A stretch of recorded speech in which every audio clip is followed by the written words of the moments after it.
अपशिष्ट जल की कहानी भाग 1। नमस्ते बच्चों, आपने जल ही जीवन है वीडियो में देखा है कि जल हमारे लिए कितना आवश्यक है। जल है तो जीवन है। जल न केवल मनुष्यों के लिए बल्कि पशु, पक्षियों, पेड़ पौधों के लिए भी बहुत ही आवश्यक है। तेजी से बढ़ती जनसंख्या, बढ़ता औद्योगिकरण, कृषि में विस्तार, फैलते शहरीकरण के कारण जल स्तर में कमी हो रही है। क्या जो पानी उपलब्ध है वो स्वच्छ और उपयोगी है? इस वीडियो में हम अपशिष्ट या मैला जल और उससे जुड़े अन्य पहलुओं के बारे में जानेंगे। इस विषय पर जानकारी पाने के लिए हम आपको हरियाणा के एक गांव ले चलते हैं। इस वीडियो का उद्देश्य है समझना है कि अपशिष्ट या मैला जल क्या है। अरे सुनील, इतने दिन कहाँ थे? बहुत बीमार लग रहे हो। हाँ यार, मैं बीमार था। मुझे बुखार था और उल्टियाँ भी हो रही थी। अच्छा? हाँ, डॉक्टर ने कहा था कि मुझे ये बीमारी जल प्रदूषण की वजह से हुई है। मास्टर जी आए हैं। नमस्ते मास्टर जी। नमस्ते बच्चों। सुनील, तुम कैसे हो? मैं ठीक हूँ, पर मैं बीमार था। डॉक्टर ने कहा था कि मुझे जल जनित बीमारी हुई है। बच्चों, क्या आप बता सकते हैं कि जल की वजह से हम बीमार कैसे होते हैं? मास्टर जी, जब जल प्रदूषित होता है तब हमें जल जनित बीमारी होती है। सही कहा। अपशिष्ट जल जब पेय जल के साथ मिल जाता है, लोग बीमार पड़ जाते हैं। हम पहले यह सीखेंगे कि मैला जल क्या होता है। क्या कोई मुझे बता सकता है कि पानी कैसे मैला होता है? मास्टर जी, जब हम नहाते हैं, पानी साबुन के झाग, मैल आदि के कारण गंदा हो जाता है। सही कहा। घरेलू एवं व्यावसायिक उपयोग के लिए स्वच्छ जल को इस्तेमाल करने के बाद जो जल उत्पन्न होता है उसे हम अपशिष्ट जल या मैला जल कहते हैं। बर्तन धुलने से, नहाने से, हाथों की धुलाई, कपड़ों की धुलाई इत्यादि से जो पानी निकलता है, यह भी तो मैला पानी होता है। इस पानी में वनस्पति पदार्थ, खाने में इस्तेमाल हुआ तेल, बालों का तेल, डिटर्जेंट, फर्श की धूल, मानव शरीर की धुलाई के बाद चिकनाई युक्त साबुन वाला पानी शामिल है। इस पानी को ग्रे वाटर कहा जाता है। मास्टर जी, शौच में इस्तेमाल किया पानी भी तो है। सही कहा। मानव मलमूत्र को फ्लश करने और धुलाई से निकलने वाले पानी को ब्लैक वाटर या सीवेज कहा जाता है। बच्चों, जब बारिश होने पर या नाली भर जाने पर आप देखते हैं कि पानी सड़कों पर बह जाता है। इस जल का निरीक्षण कीजिए। इस बहने वाले जल के रंग, गंध या किसी अन्य अवलोकन को लिखिए और इस पर अपने शिक्षकों से चर्चा कीजिए। यह सब पानी नालों में जाता है ना मास्टर जी? क्या आपके घरों में आपने छोटे और बड़े पाइप को देखा है? जी, देखा है। हाँ, जो पाइप मैले पानी को ले जाते हैं, इनको सीवर कहते हैं। एक पाइप हमारे घरों में अच्छा साफ पानी हमारे इस्तेमाल के लिए लाता है और दूसरे पाइप में से यह इस्तेमाल किया हुआ मैला पानी निकलता है। हर 50 से 60 मीटर में मैन होल होते हैं जहां पर 2 या उससे ज्यादा सीवर मिलते हैं। मास्टर जी, क्या ये मैला पानी स्वच्छ पानी से मिलने पर जल प्रदूषण होता है? ये पानी आखिर जाता कहाँ है? ठीक कहा तुमने। अगर अच्छी व्यवस्था ना हो तो मैला पानी स्वच्छ पानी को दूषित करता है, जैसे पुराने पाइप, सीवेज प्रणाली में रिसाव, औद्योगिक अपशिष्टों और मानव मल नदियों और झीलों में सीधा प्रवाहित होने के कारण जल प्रदूषित होता है। यह अनेक जानलेवा रोगों का कारक भी बनता है। अनेक कीटाणु इस दूषित जल में पनपते हैं और विभिन्न रोगों का कारण बनते हैं। टाइफाइड, हेपेटाइटिस, हैजा, डायरिया, पेचिश, चर्म रोग आदि के रोगाणु ऐसे ही दूषित जल में पनपते हैं। ओह, तो मैं इसीलिए बीमार हो गया था। मास्टर जी, फिर इस मैले जल का क्या किया जा सकता है? मैले जल को हमें व्यर्थ नहीं जाने देना चाहिए। इसमें से दूषित पदार्थों को हटाकर स्वच्छ बनाया जा सकता है। इसे पुनः उपयोग करते हैं। क्या इतना मैला पानी शुद्ध हो सकता है? हाँ बच्चों, मैले पानी को जल उपचार संयंत्र की सहायता से स्वच्छ किया जाता है। पर ऐसा क्यों मास्टर जी? इस पानी को पुनः उपयोग करने से क्या हम बीमार नहीं होंगे? स्वच्छ जल की लगातार कमी की वजह से मैले पानी को स्वच्छ कर पुनः उपयोग किया जाता है। अगर हम भारी मात्रा में उत्पन्न होने वाले सीवेज का उपचार नहीं करेंगे तो यह मैला पानी बिना रुकावट झीलों, नदियों और भूजल को प्रदूषित करेगा। इसीलिए पानी का उपचार किया जाना चाहिए। ये उपचार कैसे होता है मास्टर जी? इसके बारे में मैं कल बताऊंगा। अभी तो समय हो गया है। याद रखना कि पानी बहुमूल्य है और पीने योग्य साफ पानी की कीमत हमें समझनी चाहिए। इसीलिए पानी व्यर्थ ना करें। पानी को सावधानी से उपयोग करना चाहिए, उसे बर्बाद नहीं करना चाहिए। सही कहा राकेश ने। कल फिर मिलेंगे। धन्यवाद मास्टर जी।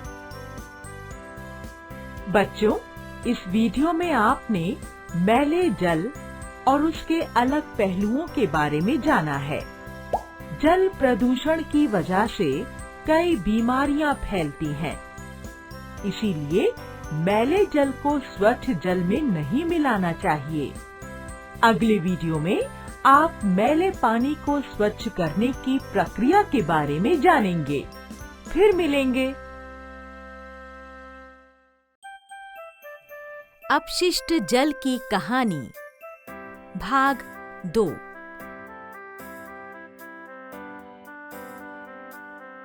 नमस्ते बच्चों, आपने पिछले वीडियो में अपशिष्ट जल के बारे में सीखा था।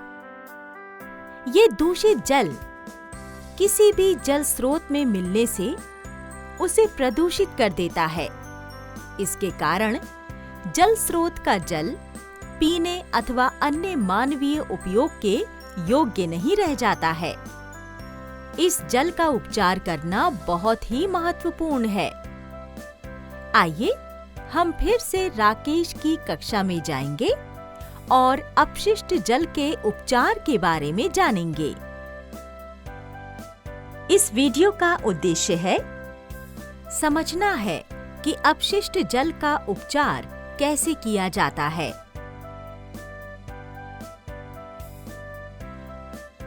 आज तो मास्टर जी ने कहा था कि वे मैले जल के उपचार के बारे में बताएंगे। पता है, जब मैं और सुनील कल घर जा रहे थे तब हमने एक खुली नाली देखी। उसमें से गंदा पानी बाहर आ रहा था और बहुत बदबू आ रही थी। और फिर हमने स्वास्थ्य केंद्र की आंगनवाड़ी दीदी को मिलकर उन्हें नाली के बारे में बताया। उन्होंने हमें यह सूचना देने के लिए शाबाशी दी। बच्चों, क्या बातें हो रही हैं?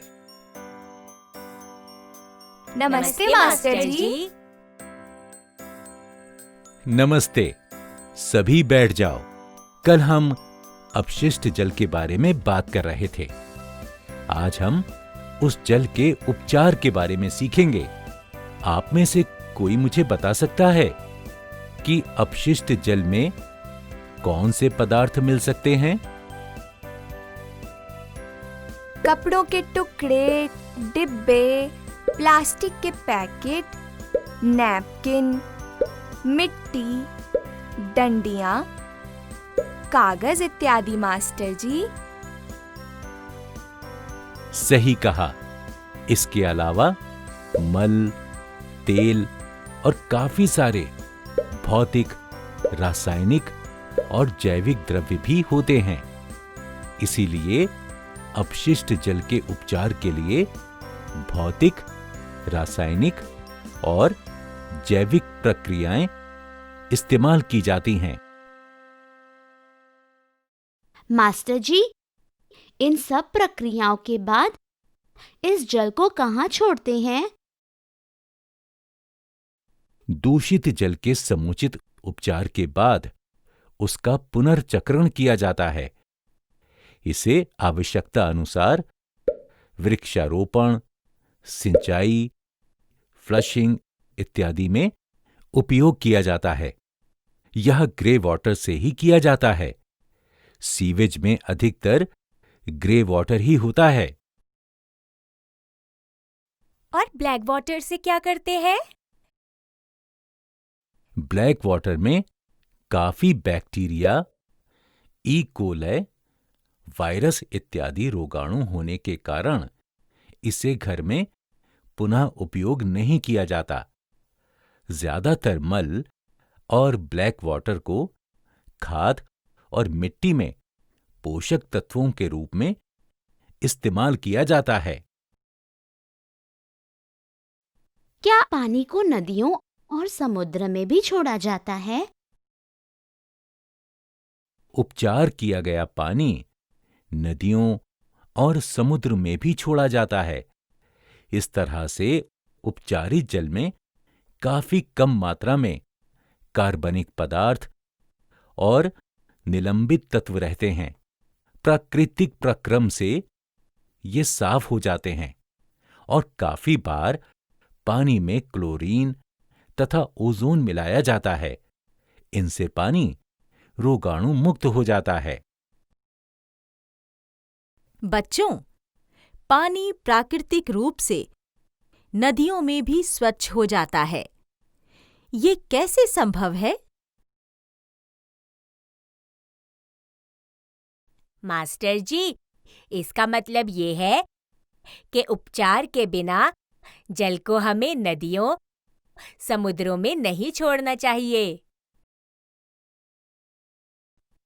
सही कहा। यह कानूनन अपराध है। मैले पानी में पहले से ही बैक्टीरिया, वायरस और अन्य रोगाणु होते हैं जो पानी में घुलित ऑक्सीजन से पनपते हैं। इससे पानी में ऑक्सीजन का स्तर कम होता है और पानी के जलीय जीव जंतु मर जाते हैं। यह पानी को दूषित करता है और काफी हानिकारक है। मास्टर जी, क्या आप हमें इस पूरी प्रक्रिया को समझा सकते हैं? हाँ बच्चों, इस पूरी प्रक्रिया में 4-5 चरण होते हैं। पहले चरण में सीवेज के पानी को ट्रीटमेंट प्लांट या जल उपचार संयंत्र के स्क्रीन या छन्ने से प्रवाहित किया जाता है, जिससे कुछ बड़े आकार के निलंबित पदार्थ जैसे बड़े आकार के रेशे, पत्थर, पैकेट, नैपकिन या सैनिटरी टॉवेल इत्यादि को अलग किया जाता है। इस तरह छनन की प्रक्रिया से लगभग 60% निलंबित कण अलग हो जाते हैं। हाँ, और इसीलिए हमें इन सभी चीजों को पानी में नहीं डालना चाहिए। सही कहा। इस छनन के कारण उपचार संयंत्र की अगले चरणों की मशीनें भी खराब नहीं होती। इसके बाद इस पानी को grit and sand removal plant में भेजा जाता है। यहां पर रेत, अंडे के छिलके, हड्डियों के टुकड़े इत्यादि को अलग किया जाता है। इतनी बड़ी प्रक्रिया है। छनन के उपरांत दूषित जल को एक बड़े टैंक में अवसादन के लिए रखा जाता है, जिसमें लगभग 5 मीटर गहरे बड़े टैंक में दूषित जल को स्थिर रखा जाता है। दूषित जल में उपस्थित भारी कण नीचे बैठ जाते हैं तथा ऊपर का अपेक्षाकृत साफ जल आगे उपचार के लिए ले जाया जाता है। इस टैंक में दूषित जल को कम से कम 2 से 6 घंटे तक रखा जाता है। फ्लोटेशन की प्रक्रिया से इस तेल, फैट, ग्रीस को निकाला जाता है। यहां तक प्राथमिक उपचार खत्म हो जाता है। पानी तो ज्यादातर साफ हो गया है। हाँ बच्चों, अभी द्वितीय उपचार के लिए पानी एक एरेशन टैंक में जाता है।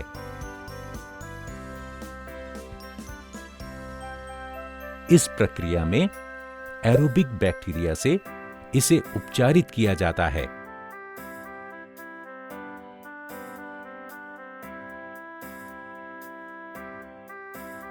एरोबिक बैक्टीरिया पानी में कार्बनिक पदार्थों का अपघटन कर देते हैं। बैक्टीरिया इस अपघटित पदार्थ को भोज्य के रूप में ग्रहण कर समाप्त कर देते हैं। तो क्या इसका मतलब बैक्टीरिया हमारे लिए उपयोगी है? हाँ, इस प्रक्रिया से काफी हद तक पानी साफ हो जाता है। यहां से पानी सेकेंडरी क्लैरिफायर में जाता है।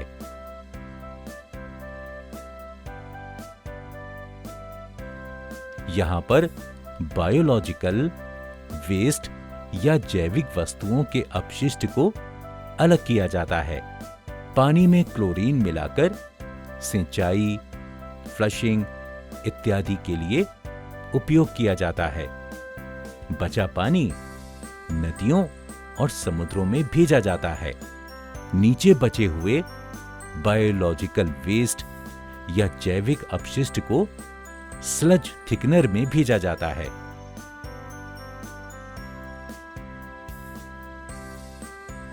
यहां एनारोबिक जीवाणु ऑक्सीजन की गैर मौजूदगी में थिक स्लज या ठोस जैविक कचरे को गैस में बदल देते हैं।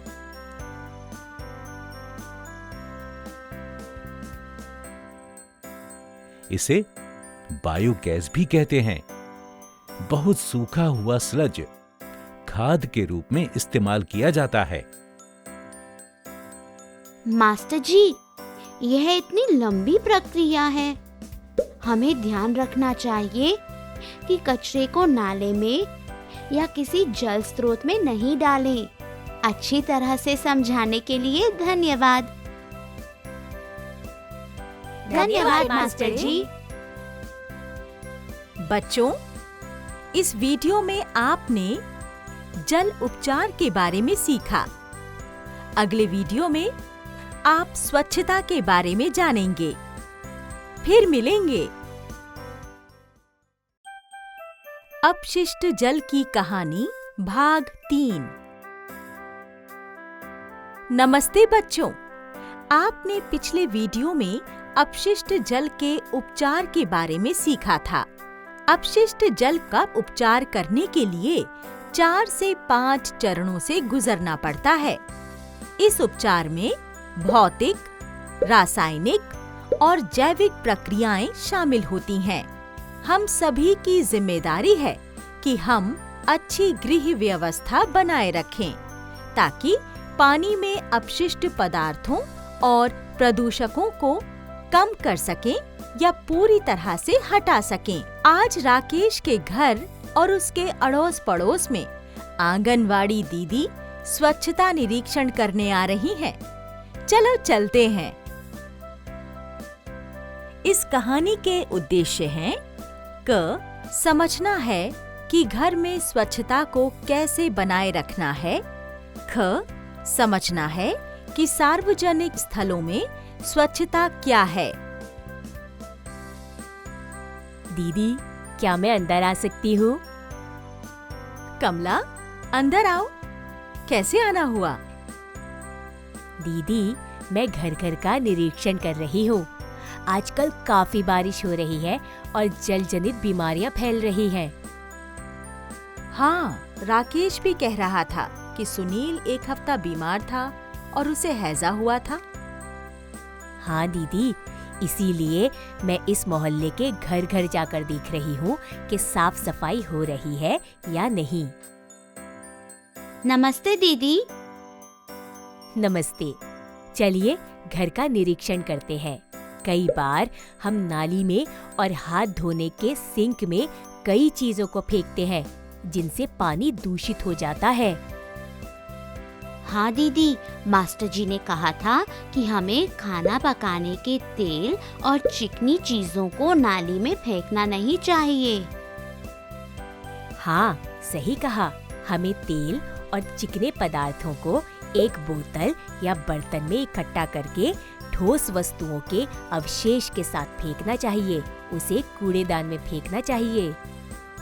यदि हम ऐसा नहीं करते तो तेल युक्त पदार्थों को जल से अलग करने में मुश्किल होती है।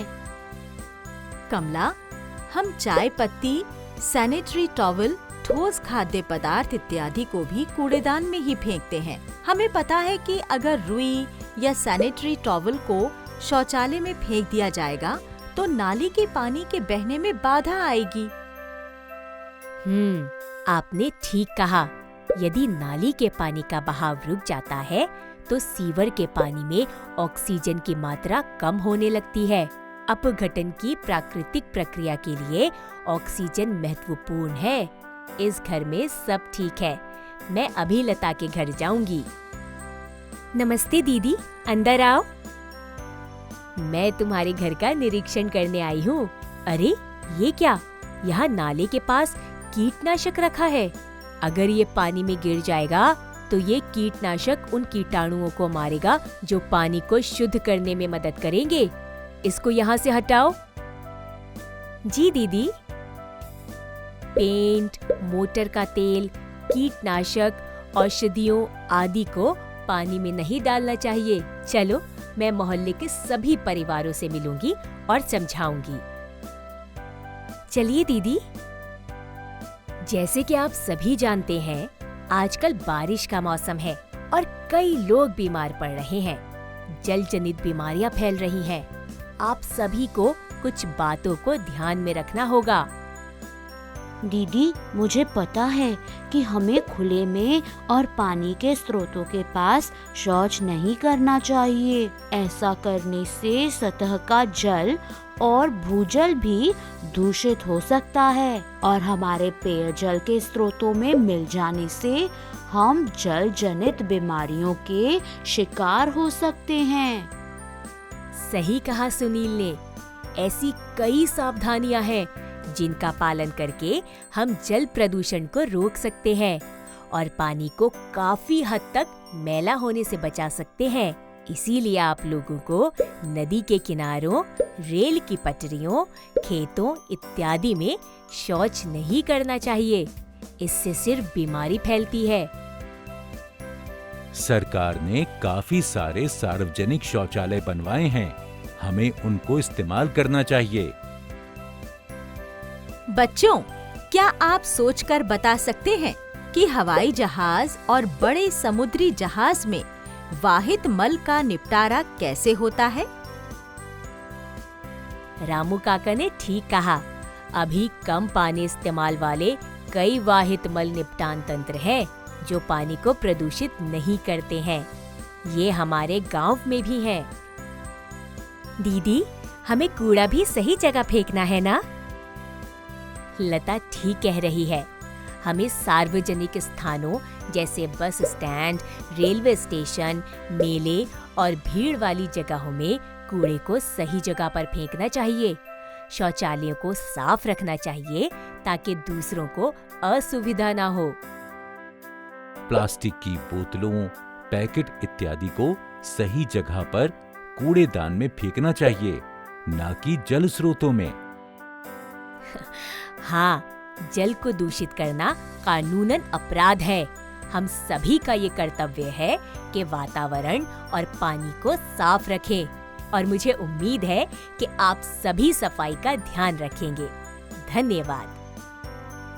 हाँ, धन्यवाद दीदी।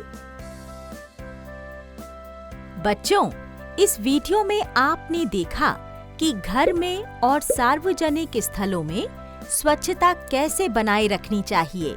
ये सभी की जिम्मेदारी है और सभी को स्वच्छता के नियमों का पालन करना चाहिए।